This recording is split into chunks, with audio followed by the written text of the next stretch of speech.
Hi, and welcome to the Stop Chasing Skinny podcast, where every single Tuesday we interview a new guest to talk about topics to help you craft your own fit life. The title Stop Chasing Skinny comes from my own personal tagline of life begins when you stop chasing skinny. You see, I spent many years running many miles, taking many classes, and trying many diets, but none of those worked. So finally, I got down to the business of understanding what really matters. And it's not just about how much exercise you can do or how little you can eat. It's everything else that goes into it. So I created this podcast to help you so you can craft your own fit life.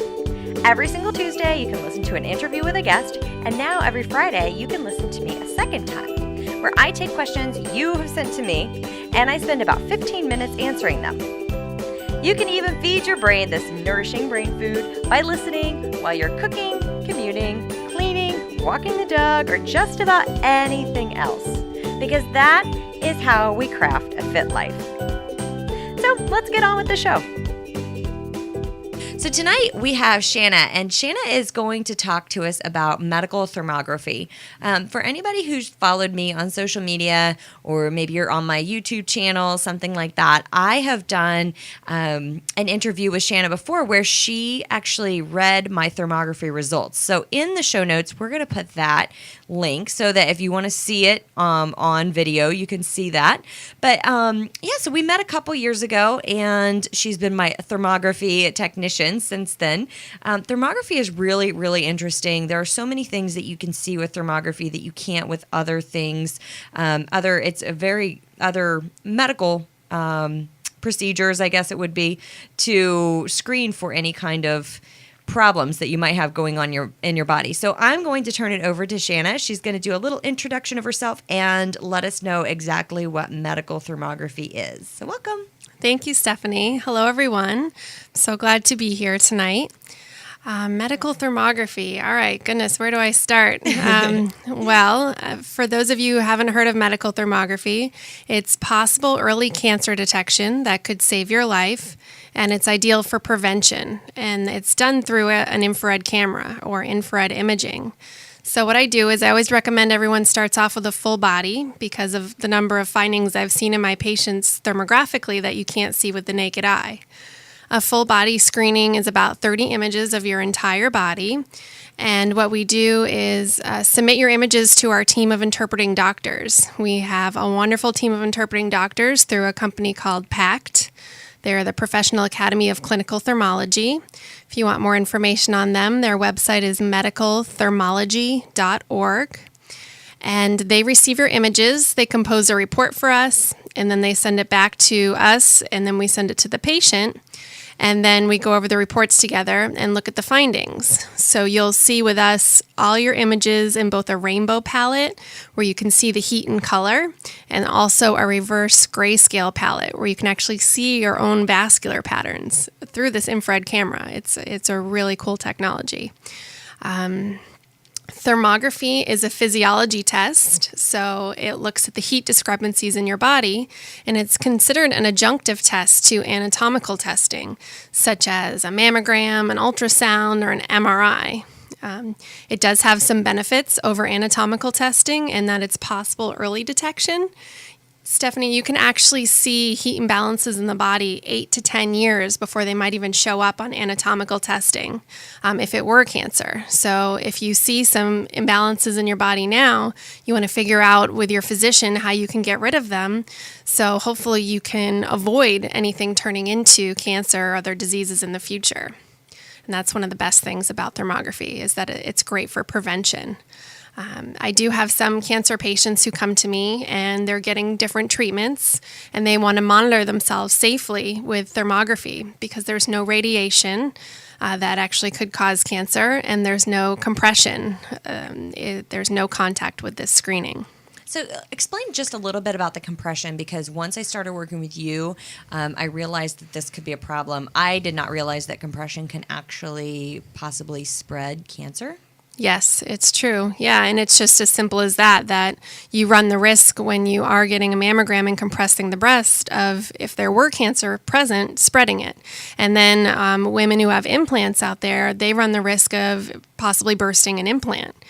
So I had that question come up today in an email. Someone asked me, what's the what do you say when women ask about is it okay for thermography to get implants? And the answer I gave her was it becomes less accurate with both thermography and mammography, but ultimately there's no radiation that could cause cancer with thermography, and there's no compression.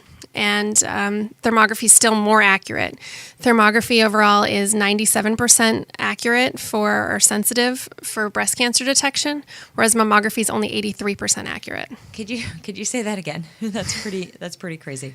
Yeah, the whole thing about the implants and everything? No, the piece about the percentages. So sure thing. Mammography versus thermography. So based on a couple different studies out there, thermography is 97% accurate for breast cancer screening, which means it's 3% wrong. So that's why it's considered an adjunctive test. You still need anatomical testing to confirm or deny what the thermography is showing. Mm-hmm. And then if you go to the Susan G. Komen website, it says it right on there that mammography is only 83% accurate, which means it's 17% wrong. Yeah. So because with both tests there's room for error, that's why they're considered adjunctive screening. The FDA has cleared it as an adjunctive screening for breast cancer detection. And just to add back into what you were saying as far as being able to tell if there is a problem 8 to 10 years prior to, because with the thermography, you're going to start to see your vascular patterns change, and you're going to start seeing some of that heat due to inflammation in areas that maybe mammography is not going to pick up until it actually is a problem. A physical correct? Lump or a bump that can be seen on anatomical testing. So when cancer develops, let's say someone is diagnosed with stage 2 or 3 cancer, cancer, it didn't grow overnight. It didn't just start the day before. In some cases, it can take 8 to 10 years to develop. Cancer doubles on average every 90 days. So when you come in, if you're showing certain hot spots anywhere in your body, our interpreting doctors may say, you know what, we want to monitor that because it could be cancer, it could be hormonal, or it could just be toxicity in the body. But whatever it is, they want to make sure it's not something that's growing at a significant rate. So if it were cancer, since cancer doubles on average every 90 days, they want to check you again in 3 months or 6 months to make sure there isn't a great temperature discrepancy during that time period. Sometimes if the temperatures are so severe from one side of the body to the other, they'll say go for further anatomical testing right away. And typically they recommend ultrasound. Okay. Gosh, that's so interesting. I want to talk just a little bit more. I know I have a whole list of questions that I want to ask you here, but I think that I see this on a regular basis that just to talk about cancer, how it happens, and the connection with inflammation, because we hear it all the time. X causes cancer, this decreases your chances for cancer. I think there's kind of a missing link as far as how people understand that cancer develops, grows, that kind of thing. So could we talk just a little bit about that, the link to inflammation, and what all of this testing is showing? So just to go a little bit deeper into that. Certainly, yeah. So cancer develops through a process called angioneogenesis, which means the new growth of cells in the body. And we all have precancerous cells in our body, but normally they're kept in check by your immune system. So your immune system comes in and kills them, right? Like, yes. We're going to get rid of that. Oh, that's a weird one. Or makes them go where they're supposed to. I'm not a physician, so I'm not exactly sure, but this is my understanding as a layperson. I am a technician, but I'm not a physician. Mm-hmm. So when there's an area in your body where cancer does start to grow, like I said, it doubles on average every 90 days, which means some are much slower and some are much faster. So in that one spot that cancer is growing, so this one cell grabs onto a blood supply and it actually feeds off that blood supply and it grows, it doubles on average every 90 days. Blood's hot, so that's how thermographically we can see cancer in the body. But we can't say that's cancer. We can say that's an abnormal hotspot that you need to get checked out further. That's so valuable, though. I mean, just to have that foresight into those areas of your body. Right. By now, I can tell, and I know our interpreting doctors can tell when something's cancerous, but medically, legally speaking, we cannot say that to the patient. They need to go for further anatomical testing and then probably a biopsy before it's confirmed or denied. Yeah, that's so interesting. So that was really great on the cancer piece. I know at the very end of this, we're going to go over my own personal thermography results because I've had it done 2 times now, 1 year apart. So we're going to talk about some of those other areas of the body that we can detect some things are inflamed, red hot spots, not just where they should be. So we're going to take one really quick break and we'll be right back.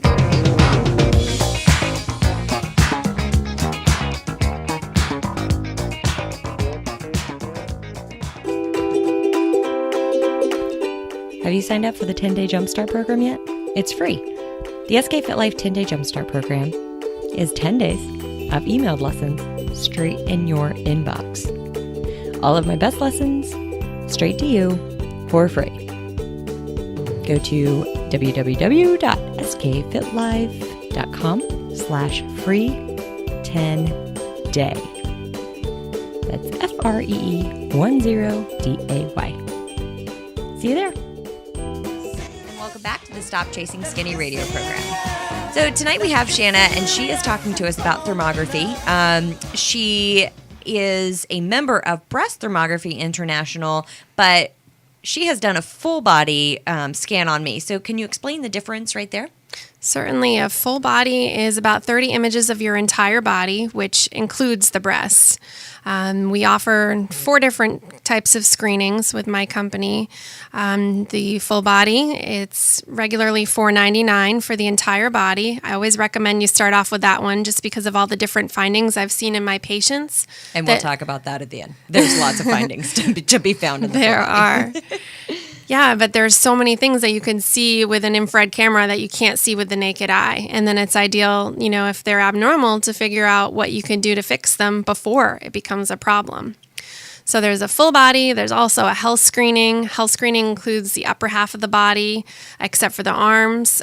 For the men, we also screen the testicles as part of the health screening. And then if you wanted to get just one region, like the breasts, it's $249 for one region or the breasts. And I actually screen my patients' kids for no cost for my service. Wow, that's nice. Yeah, anyone that's 16 or under, because I know early detection saves lives. I actually copied one of our interpreting doctors because unfortunately he started screening his patients' kids for free and found, breast cancer in an 11-year-old. Wow. Which is crazy, but, there's just so many toxins and hormonal things that we're exposed to that unfortunately can cause cancer. Yeah. Wow. So anyway, the parents just have to pay an interpreting doctor fee for the kids. Okay. Oh, that is very generous. That's fantastic. And then you have a really great baseline once you start that young too, right? Yes. Yeah, it's true. And then, get one every other year. I mean, every year would be ideal, but at least every other year. And yeah, into adulthood. I mean, most people don't realize that breast cancer is the leading cause of death in women ages 35 to 54. Yet they don't even have you get a mammogram until age 40 because women's breast tissue is too dense in their 20s and 30s. But if women are dying at 35, when they're mothers and some brand new mothers, you want to be able to prevent that, and you should have an option to have this safe screening tool. And our interpreting doctors are working really hard to make that happen for the entire population. They're trying to help it become the standard form of care. Wow, that's fantastic. I think we, in the YouTube interview or webinar that we did together, you also gave me a statistic that was related to the age of women getting breast cancer and then the percentage of women that did not show any breast cancer in their family. So there was no family history in 80% of breast cancer cases in the U.S. have no family history. Okay, so let's piece that all together. So 80% of the cases don't have any family history, but you cannot get a mammogram until you're 40 unless you've had family history, which we've just said 80% don't. And then they don't do a mammogram before that, but that's the leading cause of death in women from the, what was the 35 to 54. Yeah, that's pretty crazy. And then mammograms have iodizing radiation, which if you over-radiate the breast, could actually cause cancer. If there, like we said before, if there is anything present, any cancer present in the breast with the compression of a mammogram, you run the risk of spreading it. Wow. So thermography, no radiation, no contact, 100% safe for the body. Yeah. The thermographic camera actually picks up on the radiation that your body is giving off. Wow, that's pretty crazy. So if you eat a banana or something with high potassium, you might look at that. Maybe we can do a case study. Let's do it. Well, for anybody listening, you may have heard that my background is in nuclear engineering. So I did do a good bit of work with health physics, and radiation, and that kind of thing. So I find this extremely interesting whenever we talk about the amount of radiation that we receive from some of these tests. So Shanna, how did you get into starting this business? I think it's really interesting. Well, I actually wished for it. I was working really hard as a hotel accounting manager, and I was pretty stressed out. And I made a list of everything I wanted in a new career. I didn't write thermography specifically, but I ended up meeting Dr. Anthony Piana, the founder of Breast Thermography International, through my roommate in Nashua, New Hampshire. They met in New York City. She was going to New York City to get her master's, and he told her that he was looking for an administrative director, and she knew I wanted a new job. So we ended up meeting, and it went really well. I helped him to build the business throughout the U.S. and even around the world, and I ended up becoming a technician myself, working in Manhattan and New Jersey. And I got that practice so busy, I said, you know what, I want to move somewhere warm and I want to buy my own camera. What do you think? And he said, yeah, do it. So that's awesome. We ended up hiring a couple of people to take over the administrative work that I was doing. And I moved to South Carolina and then Florida because there was just a ton of interest down in Florida. Yeah. So I went down there. I started about 20 locations as a traveling technician. And now I have 3 technicians working for me in Florida, and I'm based out of South Carolina. Oh, that's fantastic. Yeah. Wow. And I'm really actually getting ready here to hire 2 more technicians, one in Tampa and also one in this area if anyone's interested. Oh, great. Yeah, I mean, I never... back in the day, I'm sure this would have been something that would have been very interesting to me. So, we'll put that out for sure. Thanks. Yeah, sure. And it's just cool because you get to help people and you get to meet people. You get to work with holistic doctors and learn all about natural remedies of curing your body versus, harmful pharmaceuticals or surgery. Yeah. Oh, yeah. That's a whole... I like to bring guests on that talk about some holistic options. I mean, I'm all for some Western medicine because it's advanced so far, but I think that you have to use both. Definitely. So who would you recommend to get a screening? You've mentioned a couple different groups here. So who should get a screening? Everyone that can pose for a camera. My youngest patient is 3 and my oldest patient is 94. Anyone who's interested in, learning more valuable information about their body should come in and get a screening because it's possible early cancer detection that could save your life, and it's ideal for prevention and helping you to figure out what areas you need to work on now and avoid future issues. It's been great for me. I have enjoyed seeing my results. It's funny because I knew some of the places that I need to work on and other places very, I didn't even know. We'll get into that in a minute though. Okay. So I want to just kind of circle right back around. What is the difference between, we talked about the difference between thermography and mammography, but what about MRI or ultrasound? MRI is magnetic imaging, and ultrasound is sound wave imaging. So those are safe, but, they've got mammography as the standard form of care right now. And it just doesn't even make sense to me that, you have to have a mammogram. And then if there's a finding in your mammogram, you have to have an ultrasound. Why? I don't even understand why have the mammogram in the first place, but that's the way our country is set up right now. And that's the way they do things. So ultimately, I tell my patients, it's up to you which type of anatomical testing you are receiving. Personally, I choose to get an ultrasound.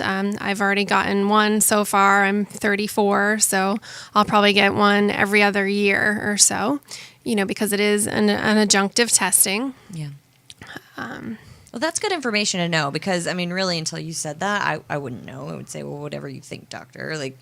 But we do have to be our own advocates in our healthcare. Very so true. The doctors know a lot, but they're not with us 24/7. They don't have to make those final decisions for us. And we do have choices. I think we have more choices than we think we have. And it's all about being educated and aware and knowing that these are some choices. Like thermography. I didn't know this was a choice until I met you at an entrepreneurs meetup one night. Right. And you were talking about what you did, and I was talking about what I did. And I had no idea. Yeah, and I'll even say to men, when they're asking me about Breast Thermography International, they're like, well, why is it, talking about the breasts? And I say, well, the breast cancer awareness is so much promoted in this country. The founders decided to call it Breast Thermography International. Yeah. And then for men to understand what a mammogram is like, I don't know myself, but I get a phone call at least once a day with a woman saying, I'm never getting a mammogram again. So I've been told that it's the same as applying 50 pounds of pressure to the breasts to get it flattened out so you can image it. So I say to men, what if there were a test where they applied 50 pounds of pressure to your testicles so they could image them? How would you feel about that? And every single guy I've ever said that to just kind of squirms. Yeah. I'm like, yeah, the breast tissue's sensitive as well. Why? The test is barbaric to me, but that's just my opinion. Well, and I think it's, it comes down to the education. Until people know that there are other options, you just don't know. Right. And then you do whatever you've been told to do because that's what you think you're supposed to do. And that's what you think you have to do. So we're going to take one really quick break and we'll be right back. My chérie, you're more lovely as a summer day. My chérie, you're more distant as the Milky Way. Better get hot. Hey, hey, hey, hot. Better get hot. Welcome back to the Stop Chasing Skinny radio program. So tonight we are talking about thermography. And I want to just jump right back into it. How often should you get a screening? It depends on your findings of your baseline screening. Ideally, at least once a year, full body screening. I like to get my full body screenings every 6 months for prevention. Just because, like I said before, cancer doubles on average every 90 days, so you never know what you could see with the changes. But typically, if you come in, if you get a full body to start, and then there may be a couple areas that our interpreting doctors want to monitor, and they'll write right in your report, come back in 3 months, come back in 6 months, or if everything looks good, they'll say come back in 12 months because they want you to get checked annually. Yeah. Well, and I think it's just from my own personal experience, when I've gotten back my my results, I guess it's one of those things where I call these non-scale victories, where you're trying to achieve something within your health that isn't relying just on that number on the scale. So even your your thermography results, it might be, I wanted to see less red on mine. I wanted to see that I had less inflammation in my body. And we'll go over the things that I did right and the things that I completely ignored and kept doing the way I was doing. But, that might be something that, or I think it's something that is a better scale of your overall health, not just like, well, how much do I weigh kind of thing. So you can add that into all of those other measures for creating your healthiest, your fit life. So then where do you perform these screenings? Because I know I've done these in a couple different places with you. Both were super simple. So where do you usually perform these screenings? In the Charleston area, I go to Merge Medical Center in Mount Pleasant. I also go to Zimmerman Chiropractic. He's out on Folly Road in Charleston, and Dr. O'Neill's office in North Charleston. And I'm not opposed to adding some more locations to any of those holistic-minded practitioners that are listening out there. And then I have about 25 more locations throughout Florida, primarily from West Palm Beach to Miami on the East Coast, and then from Tampa down to Venice on the West Coast. Oh, that's great. And then, so when I went in, it was nice. It was just an office building, and it was an office that you have set up in there. And what my only requirement was that I wear thong underwear. That was it. Otherwise, you provided everything. It's crazy because it's not even in that hospital doctor's office environment, which I get kind of creeped out. I'm not even a germaphobe at all, but for whatever reason, going into a doctor's office where people are known to be sick. Right. You automatically think, oh no, I hope I don't get a cold or the flu. Yes, I'm much more comfortable going into like a chiropractor's office or just an office space. Right, where people go in for wellness. Exactly. And like you said, for any kind of holistic-minded practitioners out there, it's great because your service is so portable, and it's just something else that they can offer their patients, as preventative screenings. I mean, and I know I keep saying we'll get into my results soon, but one of the big things on my screening was something that a chiropractor can most definitely help me take care of. And say I hadn't met you, and I was just in my chiropractor's office, and the chiropractor had information on thermography, and I was like, oh, okay, well, let me give this a shot because it's great on preventative screenings. I do this, and oh wow, Stephanie, you have problems with your back, you have problems with your foot because of your back, all these things. Well, as the chiropractor, that's something great that the chiropractor can continue to work with you on, and then the next year when you have your screening, or however many months is recommended, the chiropractor can see that too. So it's very comprehensive. Is that the word? It's holistic. It's very valuable for the treatment plan because the physician can see if what they're doing for you is working or not. Or maybe they need to try a new treatment plan. Yeah. So it's that you're getting your money's worth too. I've heard that argument from people as far as going to a chiropractor. Oh, I don't really know. I mean, I go in. I don't know if it's really working. Most people say they know it's working, but for some of those people who are like, I'm not really sure. I don't really want to put the time into my schedule, that kind of thing. They can actually see it through pictures. Yes, which with prevention, it's always a work in progress, and that, if you weren't doing these things, perhaps you would injure something like your back down the road and then need back surgery. And I don't know if you've ever priced out back surgery, but it's much more expensive than those trips to the chiropractor. Much more expensive, and it kind of takes a little bit more time. So yes. talking about some pricing, could you, we talked about that a little bit in the beginning, could you go back through what your pricing is and how long your appointments take, that kind of thing? Certainly. The pricing for the full body is $4.99, and that's about 30 images of the entire body. I also offer payment plans for my patients at no additional charge, where I break up the total cost 3 or 4 times. That's great. Yeah. If you look at that, I mean, really, that's what, like a nice dinner out each month that you could forego in order to have this preventative care? Exactly. Awesome. Yeah. It's priorities. Yeah. That's right. Yes.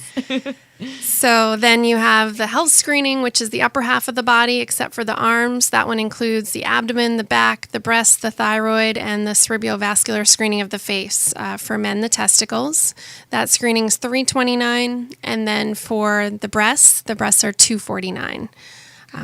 And then also the kids, if you wanted to get your kids 16 or under, as long as you are a current or future patient of mine, it's $55 for the interpretation fee for the kids. That's fantastic. That really is. I mean, that's amazing.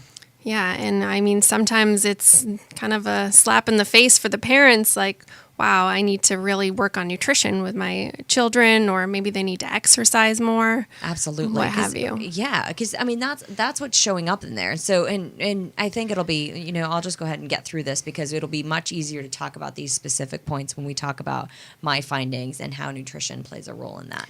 You also asked how long the appointments Yeah. were. It's an hour long for the full body. Sometimes it can be a little less if you don't have a lengthy medical history, and then it's a half an hour for any of the other screenings. And it's so simple. Like for women, it's your panties, and then you just take it. She just takes pictures of you with this thermographic camera. That's it. Like you just get in these, easy positions, like hands overhead, turn around, let me see the bottoms of your feet. It's really simple, super painless. And then how does insurance pay for these screenings? It does not. I haven't had any U.S. insurances that I know of reimburse for it, but I do have some patients who have foreign insurance, and I guess, sometimes we're a little bit behind in times, and they have had their insurance cover it. But it did take mammography 25 years to become the standard form of care and covered by insurance, so hopefully it will be someday. And it's such an affordable, screening. That is not that expensive, especially since you offer payment plans too. Right. And, we talked about priorities and you just break it up a little bit. And I wish I had that number in front of me right now and I could maybe do the math real quick. But if you talk about Starbucks, for example, so say you have a Starbucks drink, and I drink coffee from Starbucks, but, so say you have a Starbucks drink and it's like $3 something and you just leave the change for the tip. So say it's $4 a day for your Starbucks latte. $4 a day for 1 week. So 4 times 7 would be, what is that, 20? It ends up being about $130 a month. $130 a month, thank you. 120. 120, yeah, I've times done 4. this before. So $120 a month just in your coffee. And so if you think about that, if you break that up into, your total body screening, that's until somebody shows you those numbers like that, it's kind of hard to maybe put it into perspective. But really, that's what kind of, latte habit could add up to at the end of the month is $120, which is, your payment plan for a screening. It's actually less than $120 a month if you set it up on the payment plan. So right, when you can buy 2 bags of coffee for the month for $20. Right. Not to mention that the coffee combined with the sugar causes inflammation. So yes, and hormonal imbalance. Right. One more question for you, and then we'll take a quick break. Something that was new on my screening was for hormonal imbalances. Could you talk about that a little bit? Because I find that very interesting. I'm in the line of work of people come to me for improved health. They also come to me because they want weight loss for the most part. And I can offer exercises, I can offer nutritional guidelines, but sometimes the root of the cause of so many of their physical problems are hormonal imbalances. So can you talk a little bit about how you guys now offer screenings for hormones? Certainly, yeah. It's included in the breast screening as well as the full body screening. So there's more valuable information in the health screening. There's more valuable information when they can see the entire body to give the best number there. But what they do is they look for signs of estrogen dominance or hormonal imbalance thermographically. So that could be sort of leopard spots throughout the breasts, the abdomen, even the back. Sometimes we see it on the thighs or in the arms. Really? Or how many irregular vascular patterns they see in you. And they take into consideration both those factors, and then they compare your images to all of our patients' images that they see, and they come up with a rating from 1 to 10. So, if you're on the scale at all, that means there's room for improvement, because some patients get NA for not applicable because they aren't showing any hormone signatures in their body. So once you get your rating, it says consultation with an integrative doctor is recommended in order to assess your hormone levels. I know Dr. Lovegrove in Mount Pleasant, he works a lot with women and hormones, so that's definitely someone that you could go see. But He'll do a blood test with you or a saliva test. I know our interpreting doctors recommend saliva hormone testing to see where the levels of your hormones are at, because when you go give blood for a blood test, it's at one point of time in the day. When they have you do a saliva test, they have you give samples anywhere from 3 to 6 times within one day.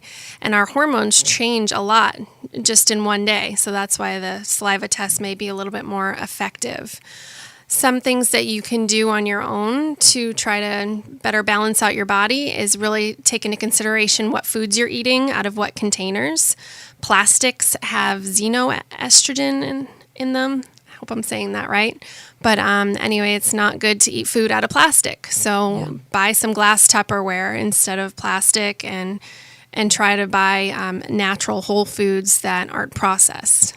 Yeah. Oh, that's great information. Yeah, because I see that a lot. And hormonal imbalances, could you go through a list of things that imbalanced hormones can show up as, such as bad skin, irritability, fatigue, those kinds of things? Yes, all of those things could be hormonal imbalances. And sometimes women will go on bioidentical hormones or different types of hormones, some natural, some not.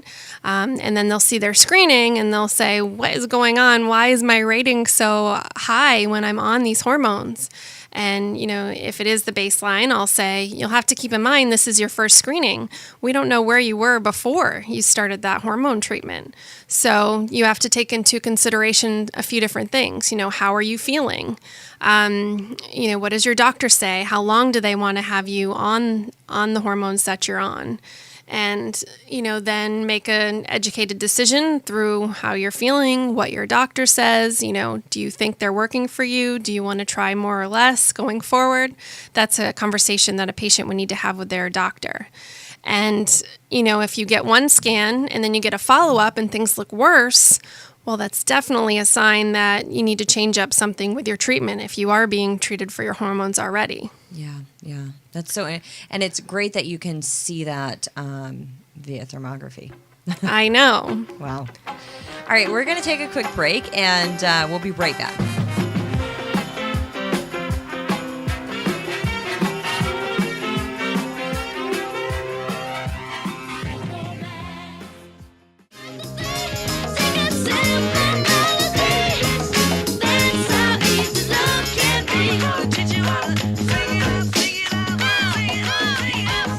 Welcome back to the Stop Chasing Skinny radio program. So, Shanna, could you please tell us how somebody could reach you, make an appointment, and then you also said something about an introduction price for my listeners. What is that offer? Yes, I did. The offer is if you mention that you heard Stephanie and I on the radio, you can just put in the offer code Stephanie Keenan. When you make your appointment, I would give you $50 off your screening. That offer is good when you book your appointment on btiscan.com or if you give me a call. So our website again is btiscan.com. It stands for Breast Thermography International. So btiscan.com. And then my phone number is 877-315-7226. I'm at extension 447. And you could also email me at earlydetectioniskey@gmail.com. We're going to put all of that information in the show notes for you, too. A lot of listeners are listening while they're walking their dogs, cooking, or maybe driving. So you can find that in the show notes. And all of the show notes and all of the archives for the Stop Chasing Skinny radio program can be found on my website, skfitlife.com. So we're going to jump right into going over some of my thermography results. We haven't had our official phone conversation about what we found. So much of this is new for me, too. I mean, I read through my results. So let's just jump right into it. Yeah, this is perfect. I mean, you're looking at your computer, I'm looking at my phone. It's just like we're on the phone. Right? Let's do this.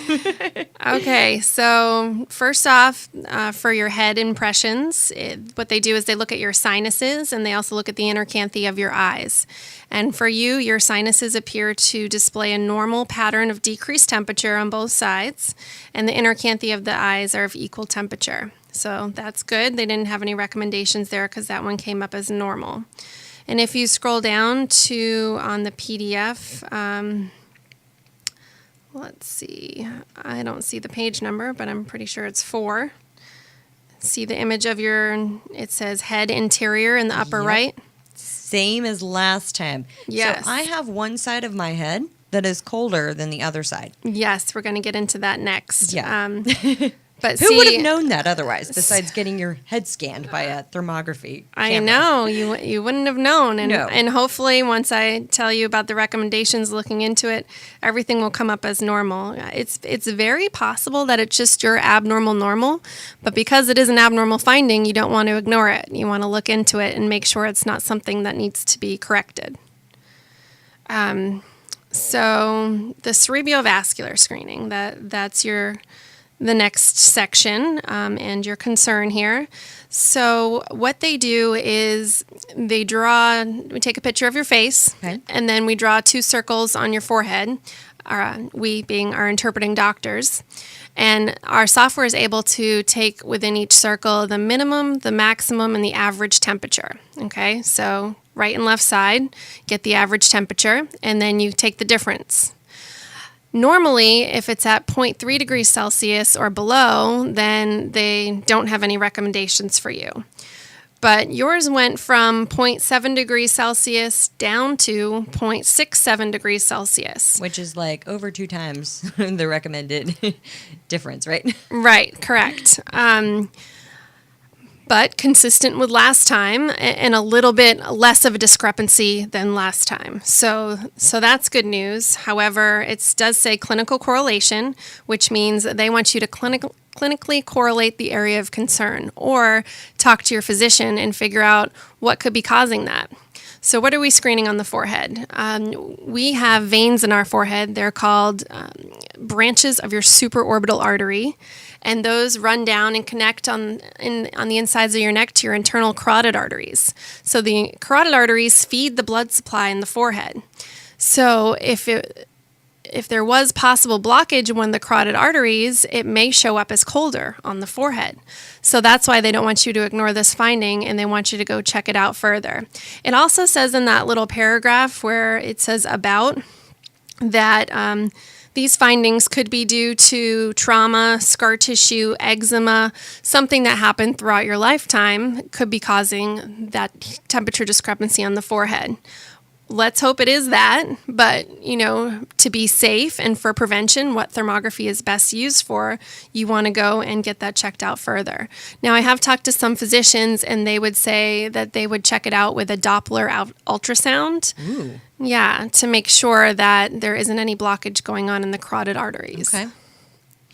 So, I I hope wonder you're if taking notes and I'm taking talk notes. to your primary care physician about your carotid artery health and what additional testing you could get to make sure everything's all good. Yeah, that's something, and I'll totally admit I ignored it all year. But it came back and Yeah, it's still there. yeah, it is still there. So- what is it, the left brain, right brain thing? Like, because I totally went from nuclear engineering to fitness. So Right. and I like to be more creative. Do you think it had anything to do with my? I kind of doubt it. I'm just kidding. You never know. I mean, You never know. it could. It's not impossible, I'm sure. Oh, You're really, okay. really working the other side. I am working it hard. All right. So the next one, and I kind of knew this too, I totally need to make my way to the dentist. So it shows Okay. like inflammation in my mouth. Yes, it says mild hyperthermia affecting the oral cavity, which is consistent with the previous study. AKA get my teeth cleaned. Yep, get your teeth cleaned. You should go every 6 months. They gave you a 5 on a scale of 1 to 10, which means you're kind of right in the middle of everyone else that they see, but I want to see your next scan at least go down to a 4. Okay. My holistic dentist scared me into taking better care of my teeth recently. Let me hear about it. She, Because I have the feeling this is going to be interesting. yeah, I've had this test done before. Have they ever tested you for periodontal disease where they like measure your gum line? So she said I was I don't forget the numbers. I think 3s and 4s are normal, or 2s and 3s are normal. And I either had a couple 4s or a couple 5s. I forget what it was. Anyway, I was just barely showing early signs of it. And then she shows me this video while I'm laying there, about how if you have any periodontal disease, which could be little holes in the gum lines are receding a little bit too much, plaque can get into your blood and could eventually cause a blood clot somewhere in your body, which could cause a stroke. That's pretty interesting. That's pretty, and I, my grandmother passed away from a stroke. She was in her 80s, but still something I don't want to have happen to me. No. And so I was like, all right, what do I do? And she said, well, think about it. Every time you eat, bacteria sits in your mouth and starts to grow if you don't brush and floss your teeth after you eat. So you need to start brushing and flossing at least 3 times a day after every meal, and then, the catch-22 is you don't want to brush too aggressively, possibly wearing away the gums and causing sensitive teeth. And then also a lot of my patients and some holistic doctors I've talked to recommend oil pulling. Have you ever heard of oil pulling before? I have, and I've talked to a couple of my friends who are they are dental hygienists, and they're super anti-oil pulling. But I'm thinking there has to be a really good balance where you're still brushing your teeth and you're doing the oil pulling. Oh, so yeah, I both. think that the cases they were talking about was where people just thought you could do oil pulling and ignore the other pieces. Oh, goodness. Because I have a few patients who, separately, they don't know each other, told me they were doing the oil pulling and that they went to their hygienist, and their hygienist said, after seeing them for years and years and years, what are you doing differently? Because they noticed a huge improvement.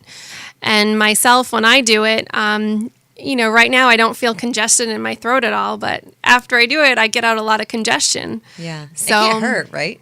No. So explain a little bit about what oil pulling is. So you want to take some organic coconut, sesame, or sunflower oil. It must be organic. Swish it in your mouth for 20 minutes. And then I use Young Living essential oils, so I'll add in a couple drops of thieves or peppermint, lavender, anything that can give me an added health benefit when I'm doing the oil pulling. So the idea is the oil you're swishing in your mouth for 20 minutes. There's a lot of books out there. They all say timing is key. Do it for 20 minutes. It's actually able to pull out the bacteria that's become stagnant around your mouth. And then you spit it out. You want to make sure you don't spit it in a sink, because it could, if you're doing it every day as you should be, clog your drain eventually. Especially with something like coconut oil that's saturated, so it right. sterilises, yeah. And then brush and floss your teeth. I rinse with hydrogen peroxide after, and then scrape my tongue. Oh, that's awesome. And I try to do that every morning, and then the brush and floss a couple other times a day. Yeah. Oh, that's great. And then I went to Dr. Jared Slovin's office. He's a holistic dentist in Mount Pleasant, and they gave me a clean bill of health. They're like, you don't have any signs of periodontal disease. This was 4 months later, because she also told me when I went down to Fort Lauderdale, my holistic dentist down there, Dr. Cintron, she said I needed to come back in 3 months. Came back in 4 months, and then they, after me doing these things, they said I'm all good. That's great. I know. Wow. So let's move on to the next thing, which is TMJ, which I'm going to pull a little bit into what my dentist told me. So my report here is that I'm good, but that's because I sleep with a mouth guard and night guard. I know it sounds so. It's not pretty, but it totally works. Same thing for me. Yeah, I have one that was made by my dentist, and really, what was happening, I wasn't having any kind of pain necessarily during the day so much, but every time I would go to get my teeth cleaned, they would be insanely sensitive. And what she told me was that since I was clenching my teeth, I would clench them, I wouldn't grind them, but anyway, I was clenching them, and the way that the tooth is constructed, it has to give way somewhere. And so when you're compressing them through that clenching with your jaw at night, the place that it's going to expand is down at your gum line, and that's because that's like kind of the weakest place. And so when it expands, because it's got to expand somewhere from that pressure, you are actually chipping off some of that enamel. And so then it ends up causing sensitivity in your gum line. It can cause receding gums, so it's not necessarily like they used to think that it was a lot of, if you're brushing too heavily. So it's been within like the past 10 years or something like that they saw that it's due to TMJ or clenching your teeth. So that's something else to be aware of with your teeth. And then once you just talked about the periodontal disease, where now if you have that weakened area where you don't have so much enamel, there's a possibility of things entering your bloodstream there too. So anyway, very important to step up the oral hygiene. And absolutely. And I'm happy to see that the TMJ, there's no indications of any problems there, mouth right? guard is working. Awesome. Right. Everything Awesome. shows as normal. Yay. And I'm the same way. I'm a clencher. I wear a mouth guard, and my TMJ shows up as normal in my thermography report. That's great, because I don't think it was so normal last year when I wasn't really wearing it. Ah. Yeah. There we go. Yep. It was your sign. Hey, that was a plus on my part for the year. Yeah. All right, so the lymphatic system, this is really interesting to me. So what does it tell me? The impression of your images are mild congestion persists in the neck, submandibular, and supraclavicle regions. It says clinical correlation is advised, which means you want to talk to your physician about what could be causing some of this congestion in the neck. If you look down on page 4, you see the image where there's 3 arrows pointing to your neck. So you've got some yellow in there and even some red, even some of that darker green are signs of lymphatic congestion. So what you could do on your own is dry brushing. Do you have a dry brush? Not yet. Okay, well, I'll send you a link where you can buy one. Okay, we'll put that in the show notes too. Yes, and what you want to do is brush your body with this brush before you shower towards the heart. And, the idea is to break up the lymphatic system. Then you take a hot shower, breaks it up even more. Then drink a lot of filtered water and flush everything out. So for our listeners too, the lymphatic system, that's our body's way to remove toxins. So if your lymphatic system is congested, that's because I have some toxins hanging out in my neck. Yep. You can also have, I've interviewed a massage therapist that was talking about sometimes doctors will prescribe their patients to go see a massage therapist that can specialize in lymphatic drainage too. Yeah. Right? Yes, there are some downtown that I go to at our Earthling Day Spa. Okay. Yep. Yeah. Yeah, and it's a much lighter massage. Don't go there expecting a deep tissue massage because the lymphatic system sits right below our skin and it doesn't have its own pump. So the lymphatic's job is to grab toxins out of the main bloodstream to keep them away from the organs, but then the toxins sit there. It doesn't have a way of pumping itself out. But certain workouts that you can do, like swimming or jumping on a trampoline, can also help. And then, it does say clinical correlation, so you still want to ask your doctor about what could be causing that inflammation. Yeah. So the next one is thyroid. The thyroid for you, let's see. 2 thumbs up. All findings are All within right. acceptable temperature limits. Very Awesome. good. That's really awesome. I see a lot of clients who come to me with thyroid problems too. And other than doing blood tests and just how they feel, I mean, those are good indicators, but why not have another one? Right. I've seen early signs of thyroid disease detected through thermography. You can see if it's hyper or hypo. Okay. Some people don't have a thyroid anymore or it's not active anymore, so then you wouldn't see any heat discrepancy.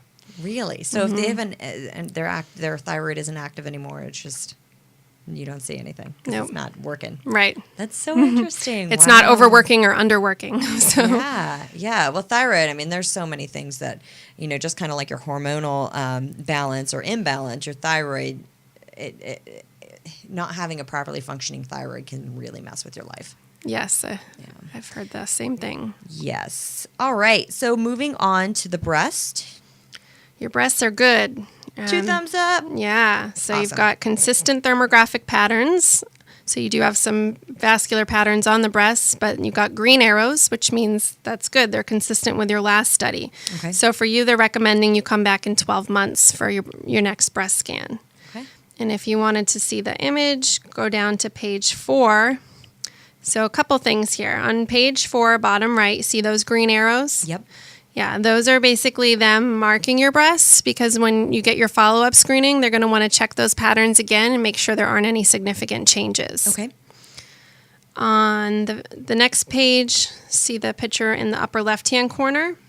What they did, similar to the cerebrovascular screening, is they drew 2 circles on your breasts.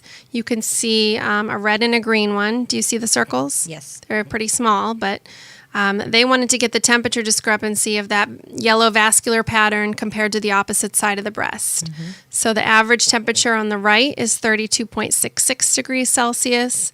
The average temperature on the left is 31.64. The difference between the two is 1.02 degrees Celsius. So if it was at 2 degrees Celsius or above, that's considered abnormal, and they probably would have had you come back in 6 months to monitor that. Okay. But yours are good. That's awesome. Yeah. The next section is your hormone assessment / fibrocystic syndrome. They gave you a 3 on a scale of 1 to 10. Okay. And as I mentioned earlier on the show, it does say consultation with an integrative doctor is recommended in order to assess hormone levels. So you said you've never had a saliva hormone test before? I have not. Yeah, it's a good idea to get one, see where those levels are at, see if there's any improvement you can do now, and hopefully have that 3 go down to a 2 rather than the other way. Yeah. Signs of hormonal imbalance, estrogen dominance, fibrocystic syndrome, those can all be precursors to breast cancer. Okay. So that's why it's really important to work on your health now and monitor yourself safely with thermography. Well, especially, if I don't really eat very many processed foods, but Good. And even the plastics, but I just imagine, somebody does this and then all they had to do was change their containers that they're using and not reheat food in plastics and things like Right. that. Like, that's a really easy change just to make a big difference in your life. Yeah, it's probably not going to make a difference overnight or maybe not even from one scan to the next, but long It's term. the compound effect. Yeah, right? It's definitely. cumulative. Also, if a woman's on birth control, that can greatly affect the hormones. Oh, that's huge. Mm-hmm. Yeah, I'm not. And the studies that I keep reading about being on birth control, it's pretty crazy. Right. Yeah, it's really interesting, actually. Yeah. I think I need to find an expert to come in and talk about that even. I think you should too, because I was on it for far too long, and I think it causes a lot of the hormonal imbalances that we see in my scan. Do you? Mm-hmm. Yeah. And I've gotten really interested in this whole evolutionary psychology kind of thing and biology, and it's really interesting to see what happens when a woman is on birth control pills, what happens to her sense of smell versus when she's not. I'm just going to have somebody come on. It's really interesting. Yeah. So Send me the link. Yeah. Oh, I will. It's really, really good stuff. Which one is next? So a little bit more on the hormone assessment. Okay. It does say that you want to eliminate toxins that may be producing these abnormal heat patterns and improve overall lifestyle. I know you have a very healthy lifestyle, but when's the last time, I know you like to use isogenics, so when's the last time you did a detox program? I did the cleanse. Well, I did a 9-day cleanse back in April. Okay. But yeah, no, I haven't. And you know what? I really wanted to do one before I did this just to see if it made any difference, but I just never did. I'm more of just like the daily person, so. That's good. It might be a good idea to try to do something in January. I always tell my patients, don't set yourself up for failure and try to do something over the holidays. There's just too many temptations. But if not once a year, at least, if not twice a year, at least once a year, you want to do a lengthy detox program. Yeah. If you can do a 28-day one, that'd be ideal. But I know there's 21 or 14-day detox programs out there, and just give your body a break and really cleanse everything out. Yeah, because when I had this done a few weeks ago, I've definitely been traveling a lot and eating a lot and drinking too much. Yeah, it's hard when you travel for sure. Yeah. And then improve overall lifestyle. You want to take a really good look at what your body is exposed to on a daily basis through your cleaning products, personal products, what's in your medicine cabinet. I love to use Young Living essential oils in all their products because they're actually beneficial for my health. So whether it's that company or another company, really read your labels and, take into consideration what our biggest organ, your skin, is exposed to every day, as well as internally what's in your medicine cabinet. That's definitely something I can improve on. Okay. The next section is your thermal inflammation factor. You also got a 3 on that one. It says that inflammation must be addressed in order to reduce your risk of heart disease. Natural methods are available and include diet modification and omega-3 fish oil. 3 is lower on the scale, but like I said before, still room for improvement. So do you take an omega-3 right now? You know what I do? And it's interesting because this, just a few weeks ago, I was at a health fair and I was talking to somebody who ran this, I don't know, something talking about the blood type diet, right? So I was looking at these nice charts they have, and I'm B positive, and I was looking at that, and it said I should not be having coconut oil or coconut because I'm highly reactive to it. But, I was like, no, I am not going to not have coconut oil. But I just wonder if there's certain foods on that list. I mean, chicken was on there too. So things that are, quote unquote healthy still. I wonder if there are things on that list that maybe I could try to avoid for a little bit and see if inflammation overall goes down. Yeah, you definitely could. There's, our blood type diet, and then there's also ALCAT food sensitivity testing. You could do that as well. You actually give some blood, and then they test your blood against a certain amount of panels. Okay. And it comes up with a list of foods that you're mildly, moderate, and severely sensitive to. Idea is you cut out all the milds for 3 months and the moderate and severe for 6 months.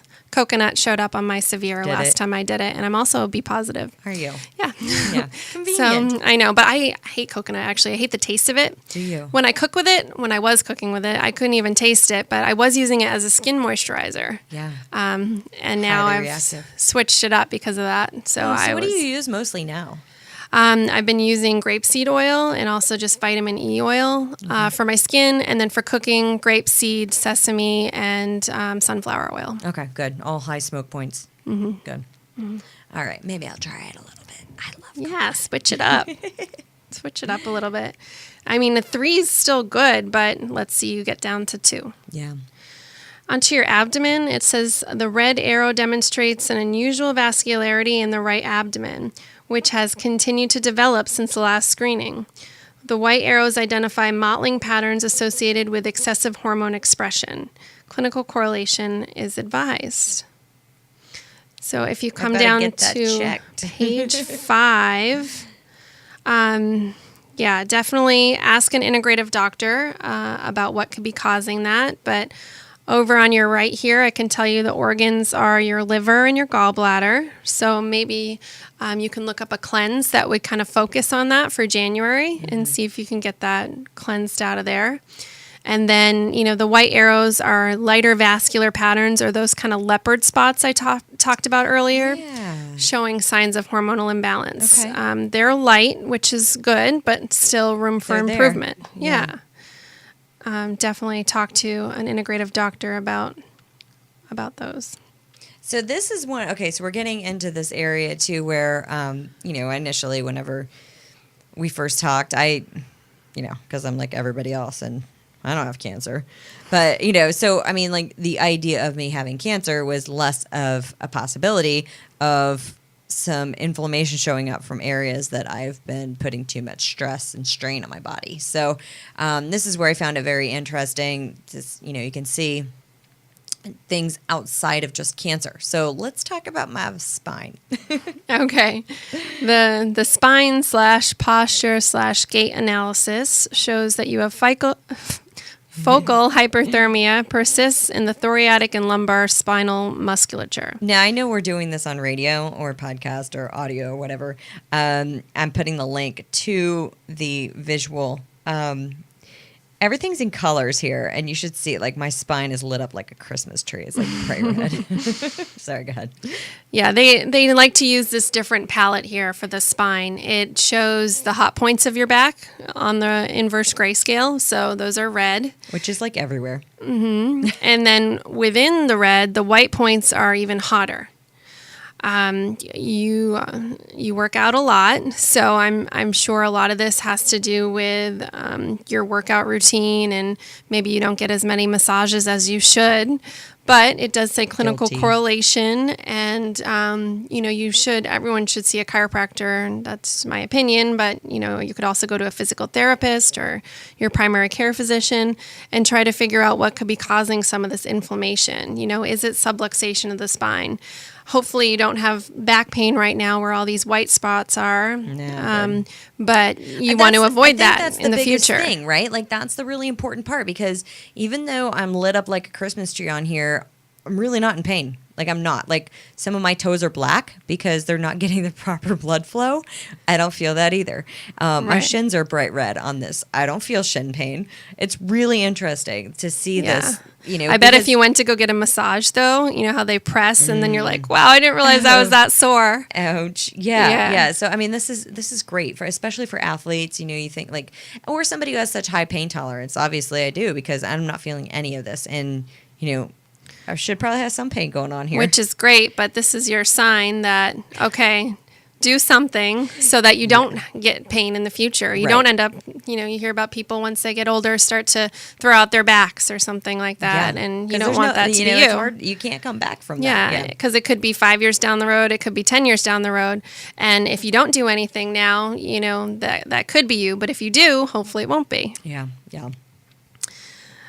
Okay, the next section is your lower extremity, and it says bilateral anterior tibial inflammation, those are the shins, is indicative of postural and or gait anomalies, which means that inflammation could have to do with your posture. It could be how you're bearing your weight from the right to the left side. It could be your shoes, how you're working out. It could be subluxation in the spine. This is consistent with the previous study. The green arrow shows stable vascular patterns previously identified. The right plantar surface, which means the bottom of the foot, now appears significantly hyperthermic or hot compared with the opposite extremity. The toes of the left foot remain hypothermic or cold compared with the adjacent tissues. You got to see this picture. Clinical It's like correlation black socks on is that one advised. I know. What's going on there? But again, then I don't feel anything. You can see your right ankle leading into the shin is white hot versus the left, so Yeah. something's going on But if I there. continue to do this, what you said, I could end up with numbness in my foot, right? I don't know what could be causing it. Eventually it could lead to that, but I really don't know. I don't You'd wanna have to find ask out. a physician. I'm going to see a chiropractor. Yeah, I was going to say, if I was a chiropractor, I would say that you're subluxated and you need an adjustment, and you need to go get them regularly so that you don't continue to be compressing the spine or, pinching the nerve somewhere that allows the blood to flow down to the toes properly. Yeah. Or it could be your shoes. You never know what it could be, but ultimately it's an abnormal finding. Trial and error, figure out some things you can do to try to avoid future issues. Yeah. And then your hands, your fingers are nice and cold there. What's going on there? Let's read about your upper extremities. It says the fingers are hypothermic compared with the adjacent tissues. This may be a result of metabolic, vascular, and or neurological deficiency. Clinical correlation is advised. Yeah, because they were not that black before. No. So same thing. Ask a chiropractor or your primary care physician about what could be causing that. Yeah. Well, that was very interesting. So if you get a scan, this is what you end up going through. So you can cover all of these different things. You get your report too with all these pretty bright pictures, which, like I said, I'm going to put the link to the webinar we did together in the show notes. And then you can take this report to your doctor. And when you take it to your doctor, then they can see exactly what's going on. Yes. So, well, thank you so much. One more time of what you are offering any of the listeners and how people can get in touch with you. Sure thing. So if you book your own appointment on btiscan.com, you just click on Find a Certified Lab. You'll see a big map of the United States. Scroll on down to one of the locations I go to. Like I mentioned, I'm in South Carolina.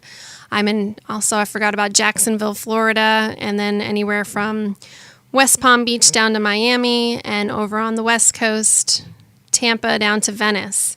Anyway, if you wanted to book your own appointment, put in Stephanie Keenan, and I would give you $50 off your screening for being a listener of her show. And you could contact me through our website, btiscan.com. You could call me at 877-315-7226. Again, my name is Shanna. I'm a certified thermographic technician. And also my email address is earlydetectionistkey@gmail.com. Awesome. Thank you so much.